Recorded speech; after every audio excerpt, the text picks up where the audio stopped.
बिस्मिल्लाहिर्रहमानिर्रहीम अस्सलाम वालेकुम। तो हाय गाइस, कैसे हो आप लोग? और आ गया मैं एक और नई वीडियो के साथ। तो इस वीडियो में हम बात करने वाले हैं कि हम लोग पाकिस्तान एयरफोर्स को हम एज ए कमीशन ऑफिसर कैसे ज्वाइन कर सकते हैं। तो आप सबको पता ही होगा, ज़्यादातर एक साल में उसकी दो बारी कोर्सेज आती हैं। एक मतलब विंटर के एंड में आती हैं और दूसरी जो है वो समर में आती हैं कोर्सेज। तो उसके बारे में आज हम बात करने वाले हैं। अच्छा, सबसे पहले इस वीडियो में मैं आपको बताऊंगा कि अप्लाई कैसे करना है और उसके बाद टेस्ट वगैरह की डिटेल्स मैं आपके सामने पेश करूंगा कि टेस्ट में क्या आता है और आपने प्रिपरेशन जो है वो कैसे करनी है। तो सबसे पहले फरवरी में आती हैं कोर्सेज। अप्लाई डेट जो हैं पिछली बार आई थी तकरीबन 15 फरवरी से लेकर 24 फरवरी तक। तो उसके दौरान आपने अप्लाई करना होता है और उसके बाद टेस्ट वगैरह जो हैं वो मार्च से स्टार्ट होती हैं अप्रैल तक। और उन कोर्सेज़ की जो आईसीएसबी है वो होती है जून में। इसके बाद जून में आईसीएसबी ख़त्म होने के बाद अप्लाईज आती हैं सितंबर में आई थिंक आती हैं। उसके बाद जो है वो टेस्ट वगैरह स्टार्ट होते हैं, अगस्त सितंबर में आती हैं। उसके बाद टेस्ट वगैरह स्टार्ट हो जाती हैं। तो उसके बाद उन कोर्सेज़ की जो आईसीएसबी है वो नवंबर के मिड में और दिसंबर के मिड तक। तो इन ड्यूरेशन के दरमियान जो है वो उनकी आईसीएसबी होती है। तो मैं आपको आज अप्लाई करने का तरीका और उसकी डिटेल्स वगैरह समझाऊंगा। अच्छा, उसके बाद आता है कि आप लोगों ने अप्लाई कैसे करना है। तो वेबसाइट्स पे जो है वो कोर्सेज अनाउंस होती हैं, उधर से आपने www.joinpf.government.pk से जाकर आपने अप्लाई करना होता है। उधर आपको मुख्तलिफ़ किस्म के कोर्सेज जो हैं वो आपको दिखाई देते हैं कि कौन कौन से कोर्सेज जो हैं वो अनाउंसड हुए हैं। तो अभी जो है short courses, short service commission जो है वो भी अनाउंस होते हैं और उसके बाद जो लॉन्ग कोर्सेज हैं वो भी अनाउंस होते हैं। उसमें मुख्तलिफ़ किस्म के कोर्सेज होते हैं। जैसे सबसे पहला है जीडीपी, इसका मतलब जनरल ड्यूटी पायलट। इसके बाद वो तो सबको पता ही होगा क्या होता है। इसके बाद होता है एयर डिफेंस मतलब जीडीपी से रिलेटेड उनको रास्ता वगैरह दिखाना और उसके बाद उनके लिए जो मिसाइल्स वगैरह उनका बंदोबस्त करना, ये सब। अच्छा, वो तो खैर बाद की बातें हैं। इसके अलावा एएनएसडी एडमिन एंड स्पेशल ड्यूटीज़ और लॉजिस्टिक्स वगैरह ये शॉर्ट कोर्सेज और सीएई शॉर्ट कोर्सेज में आते हैं। इसके बाद जो लॉन्ग कोर्सेज हैं उसमें भी एडमिन ही होता है और उसमें एयर डिफेंस भी होता है। उसके बाद इंजीनियरिंग और आईटी वगैरह, अकाउंट्स वगैरह, ये सब ब्रांचेस उसमें होती हैं। अच्छा, अब बात करते हैं कि जो टेस्ट वगैरह होती हैं वो उनका प्रोसीजर क्या होता है, तरीक़ाकार क्या होता है, कौन कौन से टेस्ट जो हैं उसमें शामिल हैं, अगर आपको कौन कौन से टेस्ट देने पड़ते हैं और उसके बाद क्या अलग अलग ब्रांचेस के टेस्ट डिफरेंट होते हैं या सेम ही होते हैं, वो सब मैं आपको बताऊंगा इस वीडियो में। तो सबसे पहले टेस्ट वगैरह जो हैं वो सब के सेम ही होते हैं सीएई और लॉजिस्टिक्स के अलावा। लॉजिस्टिक्स और सीएई में जो है वो टेस्ट उनमें मैथ्स भी शामिल होता है। जो सीएई जो है वो वैसे भी इंजीनियरिंग ही है, कॉलेज ऑफ एरोनॉटिकल इंजीनियरिंग। और इसके अलावा जो लॉजिस्टिक्स है उसमें भी मैथ्स शामिल है। बाकी सब में जो तीन तीन ही सब्जेक्ट्स आते हैं, फ़िज़िक्स और इंटेलिजेंस और इंग्लिश, ये तीन सब्जेक्ट्स ही आते हैं उसमें। अच्छा, अब बात करते हैं कि मतलब आपने तैयारी जो है कि टेस्ट की कैसे करनी है। तो मैं ख़ुद अल्हम्दुलिल्लाह 2 बार टेस्ट दे चुका हूँ और दोनों बार मैंने क्लियर किया हुआ है। सब पहली बार जो मैंने दिया था तो वो उस टाइम मैंने प्रिपरेशन की थी और वो भी इंटेलिजेंस की थी। उसके बाद दूसरी बार जो है वो मैंने बगैर प्रिपरेशन के टेस्ट दिया था तो अल्हम्दुलिल्लाह वो भी क्लियर हो गया था। और सबसे पहली बात ये है कि उसमें ये जो फ़िज़िक्स का टेस्ट है और इंग्लिश का टेस्ट है तो ये इंक्लूड कहाँ से होता है, मतलब ये टेस्ट आता कहाँ से है। तो टेस्ट जो है वो एफएससी के कोर्स से आता है और वो भी बेसिक फ़िज़िक्स ही होता है, मतलब इतना हाई लेवल का या टफ़ फ़िज़िक्स नहीं होता है जैसे कि एमडीकेट के टेस्ट वगैरह में होता है। तो वो इजी होता है बिल्कुल, मतलब आपको सिर्फ रिकॉल के ही क्वेश्चंस होते हैं ज़्यादातर, या कभी कभार उसमें से वो एमसीक्यूज़ भी आते हैं जैसे कि सॉल्व करने वाले होते हैं ज़्यादातर, वो भी एमसीक्यूज़ उनमें से आते हैं।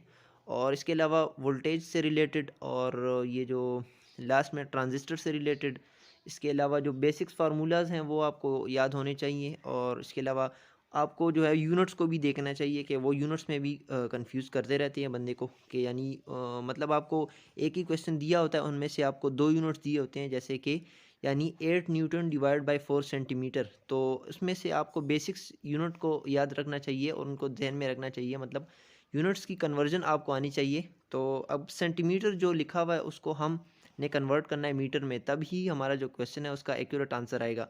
तो मतलब ऐसे आपको उसमें भी उसका भी ध्यान रखना चाहिए। और इसके अलावा जो फर्स्ट ईयर की फ़िज़िक्स है और सेकंड ईयर की फ़िज़िक्स, तो सेकंड ईयर की फ़िज़िक्स आई थिंक वो ज़्यादा आती है फर्स्ट ईयर के जो रिलेटेड होती है। और उनमें से 9 10 की मैथ्स फ़िज़िक्स भी आती है क्योंकि वो बेसिक्स होती है, मैंने आपको कहा है कि बेसिक फ़िज़िक्स आती है, तो वो लोग जो है वो 9th और 10th की फ़िज़िक्स को भी काफ़ी ज़्यादा टच करते हैं। अच्छा, अब बात करते हैं इंग्लिश और इंटेलिजेंस की। तो इंटेलिजेंस के बारे में आपको बताता हूँ। आपको जो है वो इंटेलिजेंस की प्रैक्टिस ज़्यादा करनी चाहिए और प्रिपरेशन भी इंग्लिश की करनी चाहिए, क्योंकि एफएससी के जो स्टूडेंट्स होते हैं उनकी इंग्लिश तो ऑलरेडी मतलब ठीक ही होती है, और इसके अलावा आपकी जो फ़िज़िक्स है, फ़िज़िक्स भी अगर आपने कोर्स को अच्छे तरीके से पढ़ा होता है तो आपको कोई किस्म की भी मुश्किलात का सामना नहीं करना पड़ता। इंटेलिजेंस की जो प्रिपरेशन है वो आप इंटरनेट से भी कर सकते हो। अगर आपके पास कोई सी भी बुक है, अगर आप आईसीएसबी की बुक लेना चाहते हो तो आप ले सकते हो। आप जो है वो डोगर की बुक ले सकते हो आईसीएसबी की, या मतलब कोई भी आपके पास अगर इनिशियल की बुक भी हो, अगर आईसीएसबी की बुक भी हो, दोनों में आपको इंटेलिजेंस के क्वेश्चंस मिल जाते हैं। उसमें वर्बल इंटेलिजेंस और नॉन वर्बल इंटेलिजेंस अलग अलग होती हैं, और इसके अलावा वर्बल इंटेलिजेंस और नॉन वर्बल क्वेश्चन जो हैं वो मिक्स ही आते हैं। तकरीबन 100 एमसीक्यूज़ होते हैं टोटल, और वो आपको करने होते हैं 35 मिनट्स में। और इसके अलावा जो वर्बल के क्वेश्चंस हैं और नॉन वर्बल के क्वेश्चंस हैं, ये तकरीबन 60 वर्बल और 40 नॉन वर्बल या मिक्स ही होते हैं कभी कभार। मतलब इंसान को इतना अंदाज़ा नहीं होता, क्योंकि वो मिक्स ही होते हैं बाज़ औक़ात। और बाज़ औक़ात मतलब टाइम आउट हो जाता है, तो आपको उसका भी ध्यान रखना पड़ता है और ज़्यादा से ज़्यादा प्रैक्टिस करनी पड़ती है।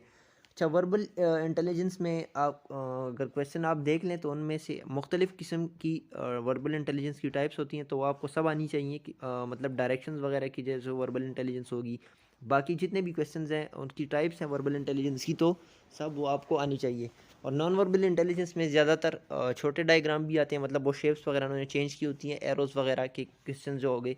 और इसके अलावा जो बड़े बड़े टाइप के, यानी जैसे कि वो बड़ी सी शीट होगी, उसके अलावा उनमें से एक स्क्वायर या रेक्टेंगल मिसिंग होगा, तो वो आपने देखना है। तो उस क्वेश्चंस को आप ऐसे सॉल्व कर सकते हो कि आपको कॉर्नर्स को देखना है। कॉर्नर्स में आपको जो लाइंस वगैरह, जो शेप्स वगैरह मुख्तलिफ़ किस्म की होती हैं, वो आपको उनमें से मतलब एक हिंट मिल जाता है कि ये दरमियान वाला जो मिसिंग पार्ट है, ये आप कैसे सॉल्व कर सकते हो। इंटेलिजेंस के लिए इंटरनेट में भी काफ़ी बुक्स वगैरह मिल जाती हैं। आप गूगल पे सर्च कर सकते हो कि वर्बल इंटेलिजेंस या नॉन वर्बल इंटेलिजेंस या क्वेश्चंस जो हो गए प्रैक्टिस, आप उनमें से उनसे भी कर सकते हो। और मैं आपको एक वेबसाइट जो है वो रिकमेंड करूँगा, www.go टेस्ट वेबसाइट आप सर्च कर लो गूगल पे जाके।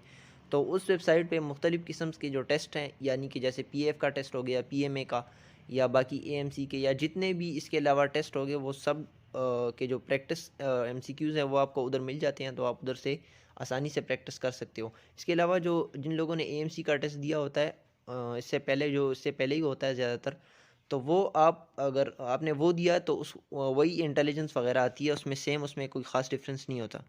आधे तक लोग जो हैं वो इंटेलिजेंस में ही रह जाते हैं इनिशियल पार्ट में, क्योंकि मेन वजह यही है कि आपके पास टाइम जो है वो बहुत ज़्यादा कम होता है। उसमें 35 मिनट्स होती हैं, और आपने जो है वो सारे एमसीक्यूज़ उसमें करने होते हैं। तो आप मतलब प्रैक्टिस से ही आप कुछ भी कर सकते हो। तो प्रैक्टिस आपको ज़्यादा से ज़्यादा करनी चाहिए, तब भी आप जाके वो इंटेलिजेंस के क्वेश्चन जो है वो ईज़िली सारे के सारे सॉल्व कर सकते हो। अगर आपसे मतलब सारे के सारे क्वेश्चन सॉल्व नहीं हो रहे 35 मिनट्स में, तो आपने जो क्वेश्चन जो सॉल्व किए हैं, तो आपको वो मतलब आपको उस पे यकीन होना चाहिए कि मैंने ये क्वेश्चन जो है वो 100% ठीक किए हैं। क्योंकि मतलब अगर आपसे क्वेश्चंस आखिर में रह भी जाती हैं, तो अगर आपने पहले वाले जो क्वेश्चंस हैं वो ठीक किए हों, तो आपका टेस्ट जो है वो पास जाता है।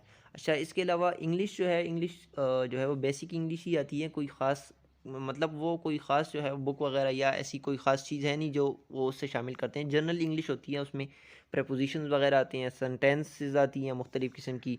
और इसके अलावा जो पहला टेस्ट दिया था मैंने जीडीपी 151 का, तो उसमें जो क्वेश्चंस थे वो ज़्यादातर प्रेपोजिशंस वगैरह थे, और मतलब सेंटेंसेस थे, और एक्टिव पैसिव भी आते हैं, डायरेक्ट इनडायरेक्ट भी आते हैं, उसमें थोड़े बहुत ही होते हैं, ज़्यादातर नहीं होते।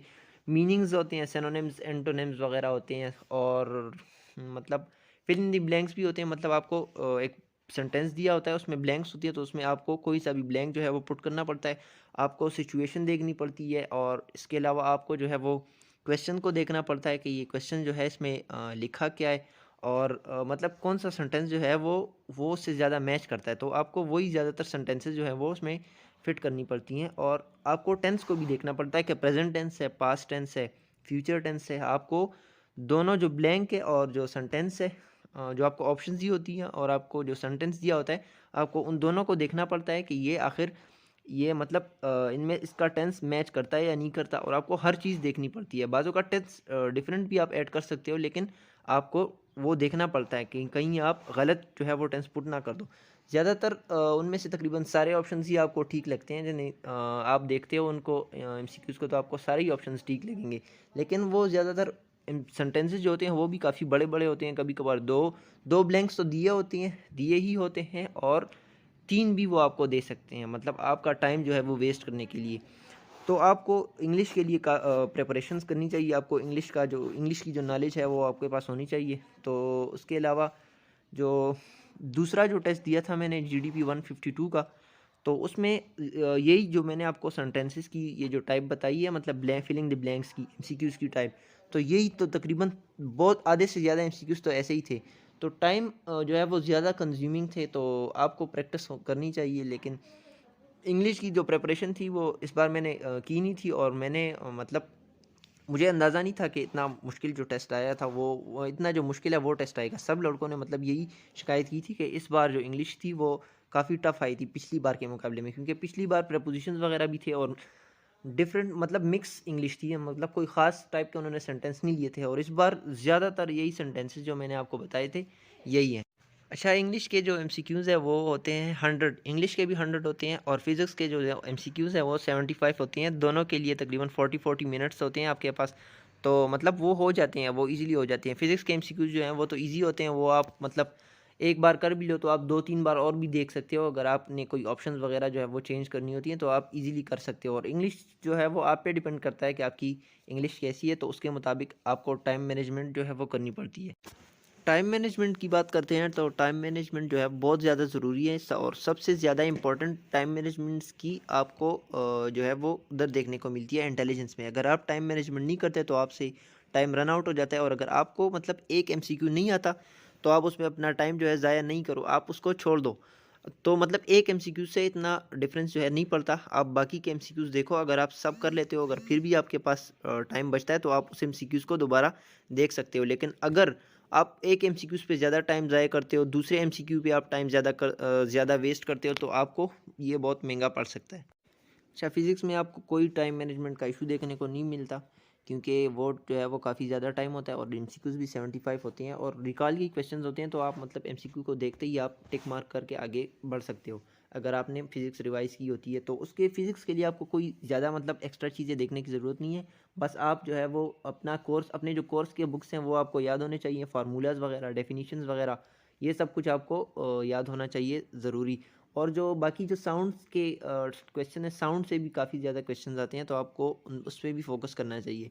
इंग्लिश जो है, इंग्लिश में टाइम मैनेजमेंट भी काफ़ी ज़रूरी है, क्योंकि एमसीक्यूज़ जो है वो बाज़ों का टफ़ एमसीक्यूज़ आते हैं, तो आप यानी बंदे जो है उस पर ज़्यादा टाइम वेस्ट करते हैं, तो आपको उस चीज़ का ध्यान रखना चाहिए।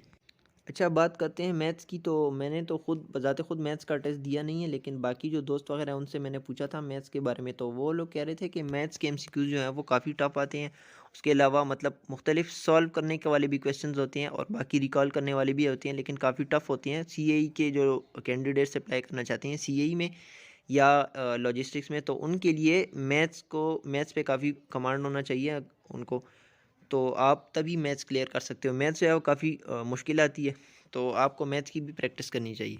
अच्छा, बात करते हैं मेरे एक्सपीरियंस की, तो मैं इन 2 टेस्टों के एक्सपीरियंस के मुताबिक आपको जो है वो मतलब इंटेलिजेंस जो क्वेश्चंस हैं उनके आपको मतलब ऐसे प्रैक्टिस करनी चाहिए कि आप जल्द अज़ जल्द आप क्वेश्चंस को जो है सॉल्व कर सको, और मतलब जितना आप क्विक सॉल्व कर सकोगे, आपका माइंड आप टाइम वेस्ट नहीं करोगे, आप मतलब उनमें वहाँ आपको सॉल्व करने के लिए जो आपको मार्कर और उसके अलावा वो मतलब बोर्ड टाइप होता है आपको उधर दिया होता है, तो वो आपको आपकी मतलब अगर कोई उधर वहाँ से हल करना चाहे तो कर सकता है।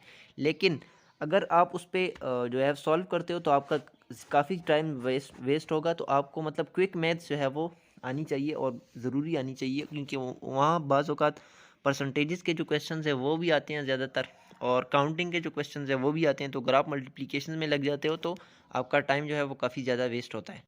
अच्छा, और फिज़िक्स के लिए आप मतलब कुछ ही ना देखो, बस आप जो है अपने जो फिज़िक्स के फार्मूलाज़ हैं और जो बुक है वो आपको अच्छे तरीके से आनी चाहिए, आपका उस पे कमांड हो। इसके अलावा इंग्लिश जो है, इंग्लिश के लिए आप टेंसेस वगैरह देखो, प्रेपोजिशंस देखो, सिनोनिम्स, एंटोनिम्स, तो वो मतलब ऐसे ही लाते हैं जो आपने कभी देखे भी नहीं होंगे। खैर उसके उसके लिए आपको मतलब मीनिंग्स वगैरह दिए होते हैं, तो आपको जो भी क्लोज लगता है उससे तो आप वही जो है सेलेक्ट करो। इसके अलावा जो आपको एक्टिव पैसिव भी आनी चाहिए, डायरेक्ट इनडायरेक्ट वगैरह भी आपको आनी चाहिए, तभी आप इंग्लिश को इजीली क्लियर कर पाओगे। इसके अलावा बेसिक जो इंग्लिश की नॉलेज है वो आपके पास होनी चाहिए, मतलब टेंसेस, और इसके अलावा सेंटेंस स्ट्रक्चर आपको आना चाहिए। और बाकी जो चीज़ें हैं वो आपकी मतलब खुद ब खुद ही ऑटोमेटिकली कवर हो जाती हैं। तो यही था आज की इस वीडियो में। वीडियो काफ़ी लंबी हो गई, उसके लिए माज़रत चाहता हूँ। आज के लिए इतना ही। अगर आपको वीडियो पसंद आई हो तो लाइक कीजिएगा, सब्सक्राइब कीजिएगा। इसके अलावा आपके जो दोस्त हैं वो जो अप्लाई करने वाले हैं तो उनके साथ ज़रूर शेयर कीजिएगा। मिलते हैं अगली वीडियो में, तब तक के लिए अल्लाह हाफ़िज़।